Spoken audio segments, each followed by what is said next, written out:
မြန်မာနိုင်ငံမှာပြည်ပခီးသွားများဝင်ရောက်မှုအဆင်ပြေစေရေးအတွက် e-visa စနစ်ကိုအကောင့်ထဲပေါ်ဖို့စီစဉ်လျက်ရှိရာအခုအခါလိုအပ်တဲ့အင်တာနက်နဲ့စက်ပစ္စည်းတပ်ဆင်မှုတွေကိုပြီးခဲ့တဲ့အပတ်အတွင်းကစတင်ဆောင်ရွက်နေပြီဖြစ်တယ်လို့ဟိုတယ်နဲ့ခီးသွားလာရေးလုပ်ငန်းဝင်ကြီးဌာနမှအစိမ့်မြင့်အရာရှိကြီးတဦးရဲ့ပြောပြချက်အရသိရပါတယ်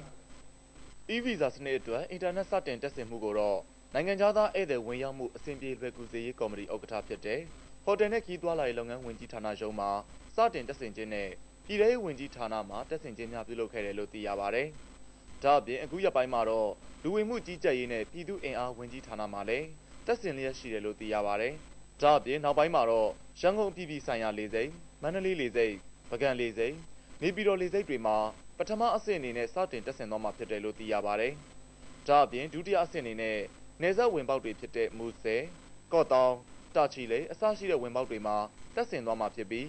e-visa စနစ်စတင်စမ်းသပ်ခြင်းကိုတော့ယခုလကုန်မှာစတင်စမ်းသပ်မှာဖြစ်တယ်လို့သိရပါတယ်ခင်ဗျာ။